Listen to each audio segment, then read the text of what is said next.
Hello. तो कैसे हैं आप सभी लोग। आई होप सब बढ़िया ही होंगे। तो मेरा नाम है प्रवीण गौतम और स्वागत है आपका आपके इस बेहतरीन से यूट्यूब चैनल प्रवीण क्लासेस में। तो हमने स्टार्ट करा था क्लास 10th की मैथमेटिक्स और उसमें हम लोग पढ़ रहे थे चैप्टर नंबर 1 जिसका नाम है रियल नंबर यानी कि वास्तविक संख्याएं।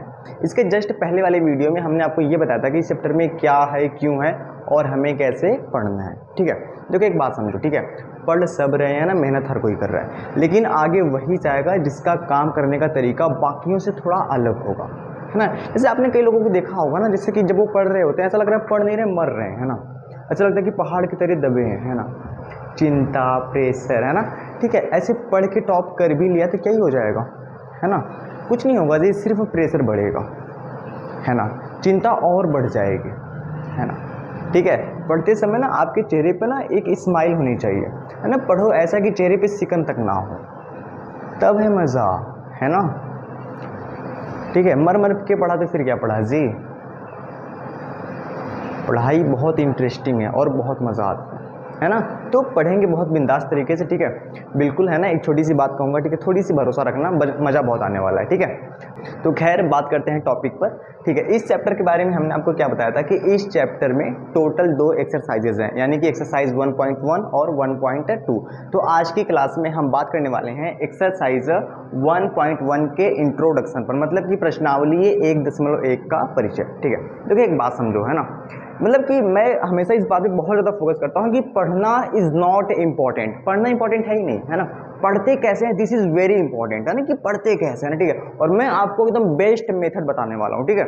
इसलिए थोड़ी सी जोर देके कह रहा हूँ कि थोड़ी सी वीडियो को लास्ट तक जरूर देखना, ठीक है, बहुत मजा आएगा। और ना समझ में आए जो कहना हो, ठीक है बच्चा। देखो, तो अगर हम बात करें एक्सरसाइज 1.1 की, जब भी हम इंट्रोडक्शन की बात करते हैं तो what mean by introduction. Introduction का मतलब होता है कि एक्सरसाइज 1.1 के पहले जो एग्जाम्पल हैं और एक्सरसाइज 1.1 में जो सवालें हैं उसको सॉल्व करने से पहले क्या कॉन्सेप्ट लग रहे हैं, क्या लॉजिक लग रहा है, कौन सा फॉर्मूला लग रहा है ना। सवाल को देख के सोचते कैसे हैं, कितने टाइप के सवाल हैं, किस किस तरह की सवाल है ना, इन बातों पे बात करते हैं ना, तब जाके हम चीज़ों को सॉल्व कर पाएंगे, है ना, तब आएगा मजा, है ना। सबसे किसी भी प्रॉब्लम को सॉल्व करने का सबसे बेहतर तरीका होता है कि सबसे पहले पहचानो कि प्रॉब्लम आखिर है क्या, ठीक है, तब आएगा मजा, है ना। ठीक है, गर्मी बहुत है ना, थोड़ा सा पसीना लग रहा है, एक सेकंड में थोड़ा पसीना पोंछ लो। हाँ, बहुत गर्मी है। ठीक है, देखिए अगर हम बात करें, है ना, इस एक्सरसाइज पे यानी कि एक्सरसाइज 1.1 में, इस एक्सरसाइज में टोटल 5 तरह के क्वेश्चन है, यानी कि टोटल 5 टाइप के क्वेश्चन ही है ना, छठवां है ही नहीं, है ना। Type 1, type 2, type 3, type 4, type 5। तो आज के इस वीडियो में हम सिर्फ और सिर्फ टाइप 1 और टाइप 2 के क्वेश्चन पे बात करने वाले हैं। मतलब कि मैंने क्या करा है कि जितने एक्सरसाइज 1.1 के पहले जितने एग्जाम्पल हैं और एक्सरसाइज 1.1 में जितनी सवालें हैं, मैंने पूरी सवालों को जब ध्यान से देखा तो मुझे सिर्फ 5 तरह के सवाल मिले और उन 5 सवालों को मैंने ऐसे 5 टाइप में, मतलब कि 5 कैटेगरी में बांट दिया। एक एक बात पढ़ा दूंगा, एक एक बात सिखा दूंगा, ठीक है, बस ध्यान से देखते रहना, ठीक है। तो आज के हम इस क्लास में सिर्फ टाइप 1 और टाइप 2 के क्वेश्चन पे बात करेंगे, फिर नेक्स्ट वीडियो में हम टाइप 3, टाइप 4 और टाइप 5 पे बात करने वाले हैं, ठीक है। तो बात करते हैं अभी फिलहाल टाइप 1 और टाइप 2 पे। इसमें क्या लिखा गया है, इसमें लिखा गया है कि जांच कीजिए कि संख्या 4 के पावर n, 6 के पावर n या 8 के पावर n शून्य पर समाप्त होगी या नहीं, है। देखो इस तरह के सवाल में क्या होगा कि आपको एक संख्या दिया जाएगा, वो संख्या कैसा होगा, ऐसा कि 4 के पावर n होगा या 6 के पावर n होगा, जहां पे n एक प्राकृतिक संख्या होगा। तो आपसे कहा जाएगा, जैसे 4 के पावर n है, कहा जाएगा कि इस संख्या पर विचार कीजिए, ठीक है ना। तो विचार करना है और फिर हमसे कहा जाएगा कि जांच कीजिए कि क्या ये संख्या शून्य पर समाप्त होगी या नहीं, है ना। तो इस तरह के सवाल को कैसे करते हैं ये मैं आपको सिखाऊंगा, ठीक है। बच्चा इस तरह के सवाल में बहुत फंसता है ना, ठीक है। दूसरे तरह की सवाल क्या है, अभाज्य गुणनखंड विधि से HCF तथा एलसीएम निकालना। अब हो सकता है कि किसी को पता ही ना हो कि HCF क्या होता है, किसी को पता ही ना हो कि एलसीएम क्या होता है, अभाज्य गुणनखंड क्या होता है ना। तो सारी की सारी बातें बता के तब मैं सवाल कराऊंगा ताकि आपको सब कुछ आसानी से समझ में आए, ठीक है। तो फिलहाल बात करते हैं टाइप 1 पे, है ना। ठीक है, तो बात करते हैं टाइप 1 के क्वेश्चन पर कि इसको सॉल्व कैसे करते हैं ना। इस तरह के क्वेश्चन में क्या लिखा होता है ना, कि ऐसे आपको एक संख्या दिया जाएगा 4 के पावर n हो गया, 6 के पावर n या 8 के पावर n, है ना। एनसीईआरटी में सिर्फ 1 या 2 सवालें दी गई हैं, लेकिन मैं आपको इस तरह से बताऊंगा कि इस तरह की अगर कोई भी सवाल आए तो आप एग्जाम में बिल्कुल सही करके आएँ, ठीक है बच्चा। कहेगा कि भैया ये आपके पास संख्या है जहाँ पे n एक क्या है, नेचुरल नंबर यानी कि प्राकृतिक संख्या है, तो बताओ कि यह जो संख्या है वह शून्य पे समाप्त होगी कि नहीं होगी, है ना। बड़ा सिंपल तरीके से समझाऊंगा, ध्यान से देखना, ठीक है। तो इस सवाल को हम एग्जाम्पल 1 की सहायता से समझेंगे, इससे क्या होगा कि एग्जाम्पल भी हो जाएगा और आपको सवाल भी समझ में आ जाएगी, ठीक है। तो पढ़ते हैं एग्जाम्पल नंबर 1 जो कि एनसीईआरटी का है, पेज नंबर 5 पे। इसमें क्या लिखा गया है कि संख्याओं 4 के पावर n पर विचार कीजिए जहां n एक प्राकृत संख्या है। जांच कीजिए कि क्या n का कोई ऐसा मान है जिसके लिए 4 के पावर n अंक शून्य पे समाप्त होता है। अब हो सकता है कि यह सवाल आपको बिल्कुल भी समझ में ना आया, ठीक है ना, तो समझना ही नहीं है जी, है ना। नहीं समझ में आया तो नहीं समझना है ना, ठीक है, समझा देंगे ऐसा ही, ठीक है, ध्यान से देखते रहना, है ना। मेरा मानना ये है कि सबसे पहले ना you have to read question carefully, आपको ना सवाल को ध्यान से पढ़ना होगा, ठीक है। जब आप एक बार सवाल को ध्यान से पढ़ना सीख जाएंगे तो समझो कि आधा सवाल आपने ऐसे ही सॉल्व कर दिया, ठीक है। बारी बारी से समझाते हैं, ठीक है। तो सबसे पहले ध्यान समझना, सबसे पहले हम बात करते हैं ना अंडरस्टैंडिंग पार्ट की, अंडरस्टैंडिंग पार्ट, है ना। पहले इस सवाल को समझते हैं, फिर बात करते हैं कि एग्जाम में लिखते कैसे हैं, है ना, ठीक है। समझना अलग होता है और एग्जाम में लिखना अलग बात होता है ना। पहले समझते हैं, देखो पढ़ते हैं। यहाँ पे लिखा गया है संख्याओं, क्या लिखा गया है, संख्याओं 4 के पावर n पर विचार कीजिए। मतलब कि ये जो 4 के पावर n है ना, वो एक संख्या नहीं है, वो ढेर सारी संख्या है। क्यों? क्योंकि यहाँ पे लिखा है संख्याओं। ऐसा क्यों कहा गया है? क्योंकि जहाँ n एक प्राकृतिक संख्या है, मतलब कि n एक नेचुरल नंबर है। नेचुरल नंबर क्या होता है, प्राकृतिक संख्या क्या होता है, 1 2 3 4 5 6 7 8 9 10, ठीक है बच्चा। अगर फॉर एग्जाम्पल जैसे अगर मैं आपके सामने लिख दूं, है ना, 4 के पावर n है ना, ठीक है। और n क्या है, n क्या है यहाँ पे, n एक प्राकृतिक संख्या है। पहले सिर्फ समझना है जी, है ना, कोई चिंता नहीं करना, है ना, प्राकृतिक संख्या है। और प्राकृतिक संख्या क्या होता है, क्या होता है बच्चा, 1 2 3 4 5, ऐसे कहाँ तक, अनंत तक, ये होता है प्राकृतिक संख्या। तो जब जब हम n का मान, जैसे जब हम n का मान 1 रखेंगे तो एक संख्या मिलेगी, 2 रखेंगे तो अगली संख्या मिलेगी, 3 रखेंगे तो कोई और संख्या मिलेगी। तो ये जो 4 के पावर n है ना, ये एक संख्या है। क्या है बच्चा, संख्या, और ढेर सारी संख्याएं हैं। तो रखते हैं, जैसे फॉर एग्जाम्पल यहाँ पे मैंने लिखा 4 के पावर n, इसका मतलब क्या है कि 4 आएगा। अगर मैं लिख दूँ n की जगह 2, तो इसका मतलब क्या है, 4 × 4, यानी कि 4 × 4 कितना हो जाएगा, 4 चौक 16। अगर मैं 4 के घाते 3 लिख दूँ तो 4 × 4 × 4, तो 4 चौक 16 चौक 64। अगर मैं 4 के घाते 4 लिख दूँ तो कितना हो जाएगा, 4 × 4 × 4 × 4, 4 चौक 16, 16 चौक 64, और 64 चौक कितना हो जाएगा, 256, है ना, ये आ जाएगा, ठीक है बच्चा। अगर मैं 4 के घाते 5 लिख दूँ तो 4 × 4 × 4 × 4 × 4, 5 बार, है ना, तो ये कितना हो जाएगा, 1024, ठीक है। ऐसे करके हम लिखते जाएंगे। तो 4 के पावर n क्या है, ढेर सारी संख्याएं हैं। आगे बढ़ते हैं, कह रहा है कि जांच कीजिए कि क्या n का कोई ऐसा मान है जिसके लिए 4 की पावर n अंक शून्य पर समाप्त होता है। ये कहना चाह रहा है ना, कि n की जगह हमने 1 रखा, 2 रखा, 3 रखा, 4 रखा, 5 रखा, तो ऐसे हम अगर रखते जाएंगे, है ना, तो क्या n का कोई ऐसा मान है, n क्या है, प्राकृतिक संख्या, और प्राकृतिक संख्या क्या होती है बच्चा, अनंत होती हैं। तो क्या ऐसा अगर हम रखते जाएं तो क्या ऐसा कभी हो सकता है कि जो, है ना, ये कह रहा है कि जिसके लिए 4 के पावर n अंक शून्य पर समाप्त हो, मतलब कि कहने का मतलब ये है कि जो अंतिम अंक है, अंतिम अंक वो किस पे समाप्त हो, वो शून्य पे समाप्त हो। क्या ऐसा कभी होगा, क्या n का ऐसा कोई मान होगा जिसको रखने पर यहाँ पे जो भी संख्या आएगी उसका जो अंतिम अंक है वह शून्य होगा। अब चूंकि प्राकृतिक संख्या ढेर सारी हैं तो ऐसे जिंदगी भर रखते रहो, है ना, ठीक है। एक तो ये तरीका कि रखते रहो और चेक करो कि क्या कभी जीरो आ रहा है, जिंदगी बीत जाएगी पर प्राकृतिक संख्या कभी खत्म ना होगी। तो क्या ऐसा कोई तरीका है जिससे हम ये पता लगा पाए कि हाँ, है ना, ये जीरो पर समाप्त होगा या नहीं, ठीक है। तो उसी पे हमें बात करनी, ध्यान समझो। तो सबसे पहले हम ये समझ लेते हैं, है ना, कि किसी संख्या के लास्ट में जीरो कब आता है। जैसे फॉर एग्जांपल अगर मैं लिख दूं है ना 20, है ना, जैसे अगर मैं लिख दूं 50, अगर मैं लिख दूं 250, या अगर मैं लिख दूं 100, ठीक है, ऐसे कुछ भी लिख दूं, है ना, इसके लास्ट में क्या है जीरो, इसके लास्ट में क्या है जीरो, इसके लास्ट में क्या है, इसके लास्ट में क्या है जीरो, है ना, कोई सी भी आप संख्या लिख लो, है ना, 1250, इसके लास्ट में क्या है जीरो। तो पहले ये समझते हैं कि इन संख्याओं का जो अंतिम अंक है वो जीरो क्यों है, यानी इनमें ऐसी खास बात क्या है, ठीक है।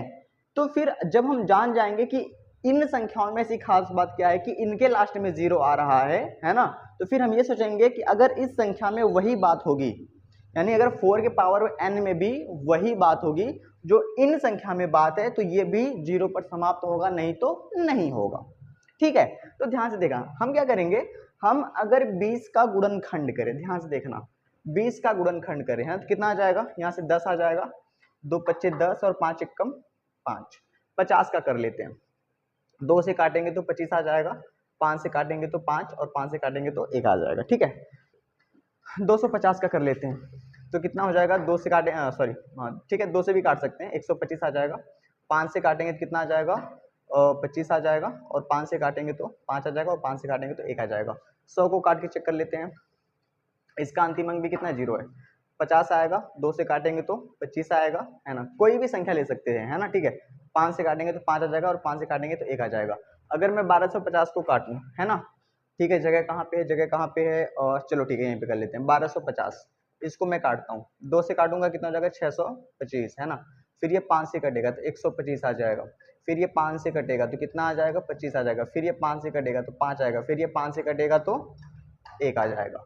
अगर मान लेते हैं कोई संख्या 30 हो, इसको काटते हैं, ठीक है, इसके लास्ट में भी जीरो है, 2 से काटेंगे तो 15 आ जाएगा, 3 से काटेंगे 3 बचे 15, और 5 से काटेंगे तो 1, ठीक है। ये सभी संख्याएं हमारे पास, है ना। अगर आप इन सभी संख्याओं का अभाज्य गुणनखंड देखें, क्या देखें, अभाज्य गुणनखंड। अभाज्य गुणनखंड क्या होता है, ऐसा गुणनखंड यानी जिन संख्याओं से हमने काटा है ये सभी संख्याएं अभाज्य हैं। क्या है बच्चा, अभाज्य, 2 5 ये सब क्या है, अभाज्य होता है ना, ये सभी क्या है, अभाज्य संख्याएं हैं। गुणनखंड का मतलब टुकड़े टुकड़े कर देना, ठीक है, ये क्या है, अभाज्य है। तो अगर हमने 20 50 250 अगर मैंने इन संख्याओं का अभाज्य गुणनखंड किया, तो अगर आप इसमें ऑब्जर्व करो, है ना, तो इसमें 2 5 आ रहा है, इसमें भी 2 और 5 आ रहा है, 2 5 इसमें भी आ रहा है, 2 5 इसमें भी आ रहा है, 2 5 इसमें भी आ रहा है, और 2 और 5 इसमें भी आ रहा है ना। अब 2 चाहे कितनी बार आए, 5 चाहे कितनी बार आए, उससे मतलब नहीं है ना, लेकिन कोई भी संख्या जीरो पर तभी समाप्त होगी जब उसके अभाज्य गुणनखंड में कम से कम एक ठो 2 आए और एक ठो 5 आए, तभी वह जीरो पर समाप्त होगा, नहीं तो नहीं होगा। सही बात है ना। तो इन सभी संख्याओं में अगर हमने गुणनखंड करा, तो देखो इसमें 2 ठो 2 आया, हमें उससे मतलब नहीं है, लेकिन कम से कम 1 2 और 1 5 तो चाहिए ही चाहिए, ज्यादा से ज्यादा कितने भी हो सकते हैं, हमसे उससे क्या मतलब, ठीक है। इसमें भी 1 2 5 मिल गया, इसमें भी 1 2 1 5 मिल गया, 2 5 मिल गया, 2 और 5 मिल गया, ठीक है ना, इसमें भी 2 और 5 मिल गया, है ना। अगर 2 और 5 नहीं है तो वह संख्या शून्य पर समाप्त नहीं होगी। ये है सिंपल सा लॉजिक, ठीक है। अब आते हैं इस क्वेश्चन पे, है ना, ये है अंडरस्टैंडिंग पार्ट, है ना, इसको हमने समझा, ठीक है बाबू। चलिए, ये आपको एग्जाम में नहीं लिखना है, ये सिर्फ समझने के लिए है ना। वैसे आप फेयर पे उतारना चाहें तो उसको उतार सकते हैं, मैंने आपको समझाया है ना, ठीक है। हाय रब्बा कितनी गर्मी है,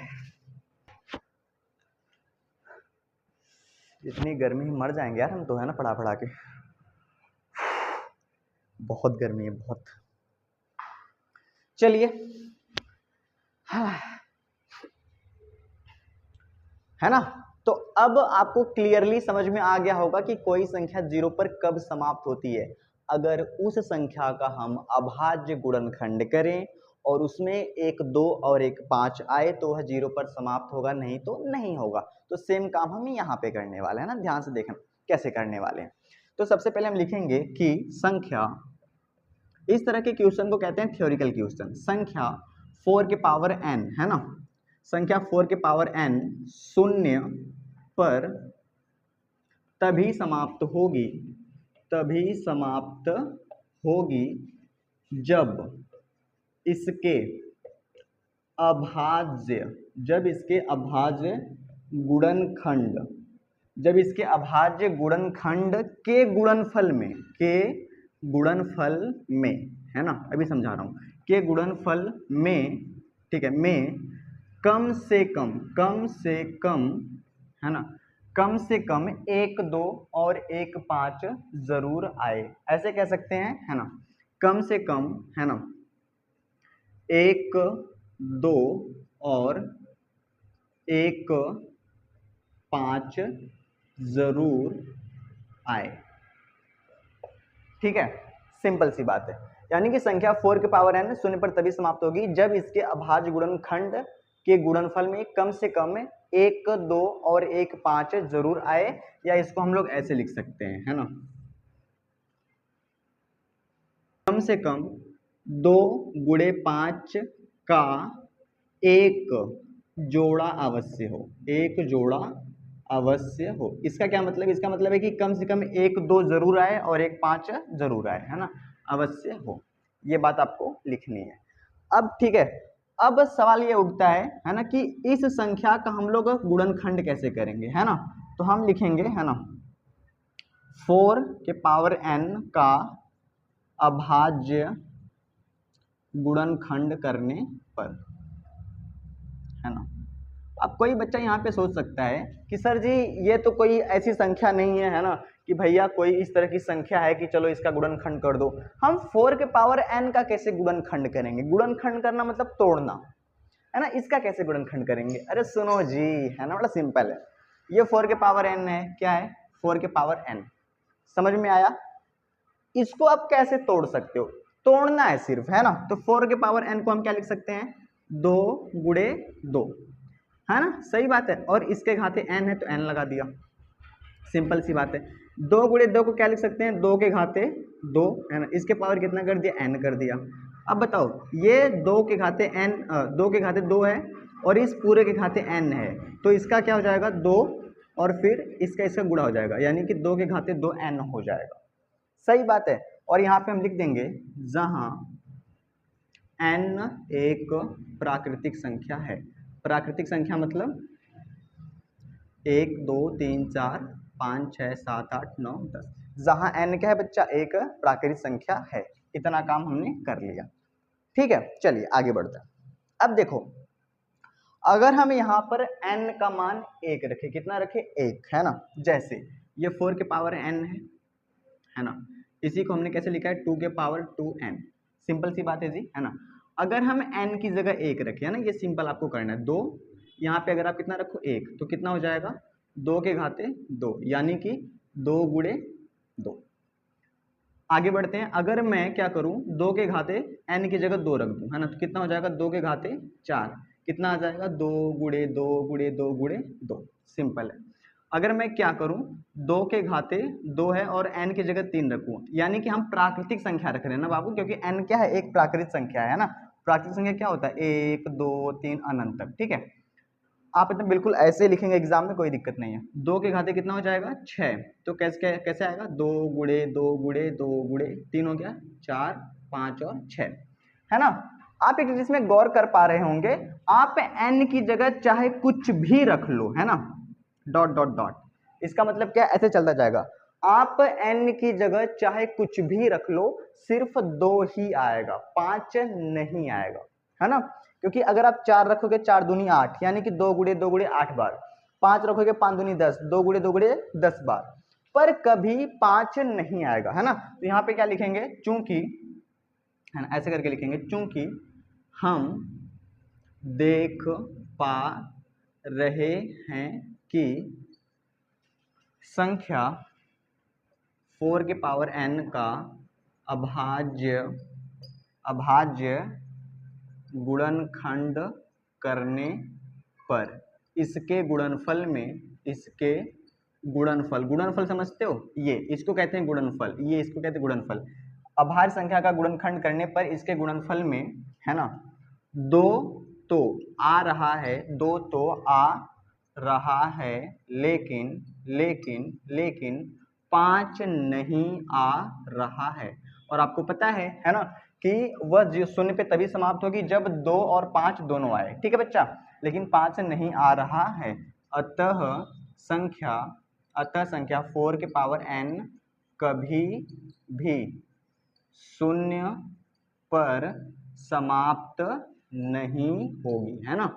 ये बड़ी सिंपल सी सवाल है और बड़ी मजेदार सवाल है, ठीक है बच्चा।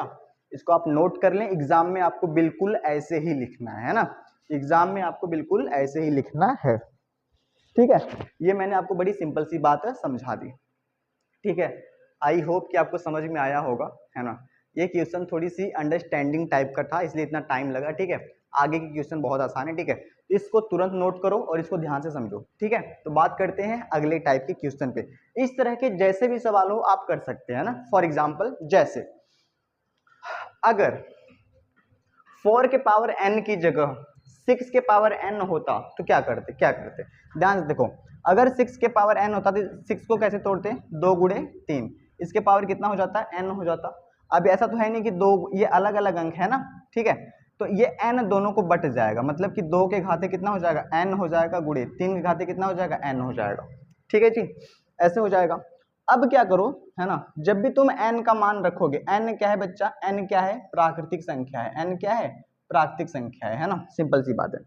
अब अगर तुम n की जगह 1 रखो, कितना रखो, 1 रखो, तो 2 गुणे कितना मिलेगा, 3। ये मैं आपको हिंट दे रहा हूं ताकि आप कर पाओ, ठीक है बच्चा।